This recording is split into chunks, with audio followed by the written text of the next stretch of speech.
আজকে থেকে আমাদের কষ্টের কাজ শুরু হয়ে গেছে, কারণ ধান পেকেছে, ধান কাটতে হবে। তো ধান কাটার আগে ধান যেখানে রাখা হয় অর্থাৎ গোলা, সেই গোলা ঘর পরিষ্কার করার জন্য আমরা আমাদের উত্তর পাশে যে ঘরটা অর্থাৎ পুরনো ঘর, এটা হচ্ছে আমার ঠাকুরদাদার ঘর। যদিও সেটা ভেঙে গেছে, এরপরে আমরা পরবর্তীতে ঘরটা দিয়েছি, কিন্তু এই ঘরে কেউ থাকে না। এই ঘরে শুধুমাত্র আমাদের যে ধান হয় সেই ধানটা রাখি। তো দুটো গলা, একটা হচ্ছে আলা ধান রাখি আর একটা হচ্ছে সিদ্ধ ধান রাখি। তো সেই গলাগুলো তো প্রতি বছর ঠিক করতে হয়। তো বাবার আমি সেই গলাগুলো একটু ঠিক করলাম। ইঁদুর কতটা শক্তিশালী যে তারা টিন পর্যন্ত ফুটো করে দেছে ভাই। তো কাশি হারায় গেছিলো, সেই কাশিটা খুঁজে পেলাম, এবং গত বছর বাবা এই গলা ঠিক করতে গিয়ে দা হারিয়ে ফেলেছে, সেই দাটাও এবার খুঁজে পেয়েছে। দেখুন কি ব্যাপার, 1 বছর পরে দাটা খুঁজে পাইছি।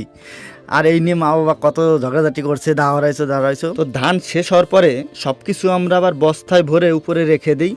তো সেইগুলো বাইরে বের করছি, কারণ এইগুলো এখন ওই ঘরে ওই পাশে নিয়ে যাব, যে পাশে আমরা ধান উঠাই, ধানের কাজ টাজ করি, অর্থাৎ দক্ষিণ পাশে।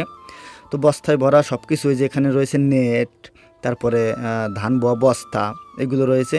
তো সেগুলো প্রথমে আমি বাইরে বের করি, এরপর সেগুলো মাথায় করে আমাদের যে দক্ষিণ পাশে এখানে নিয়ে আসি। আমাদের ভিতর বাড়ির ঘরের চারপাশে কিন্তু অনেক গাছপালা আছে, ফল ফলাদির গাছ। দেখুন এখানে যে আম গাছ, এরপরে সবেদা গাছ আছে, অনেক সবেদা হয়, অনেক মিষ্টি ভাই, সত্যি প্রচুর মিষ্টি।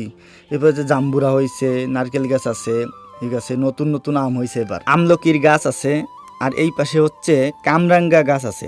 কামরাঙ্গা ফলটা হচ্ছে শিরা শিরা, যে খাত খাত হয়। এখন অন্য অন্য জায়গায় কী বলে আমি জানি না, মনে হয় সব জায়গায় কামরাঙ্গা বলে। তো যাক, আর এই পাশে হচ্ছে আমাদের কাঁঠাল হয়েছে। বাবা খুব কাঁঠাল প্রিয়, মানে ফল প্রিয় বললেই চলে, উনি ফল গাছ লাগায় অনেক বেশি। আমরা যাতে ভালোভাবে ধানের কাজ উঠাতে পারি, আশীর্বাদ করবেন সবাই।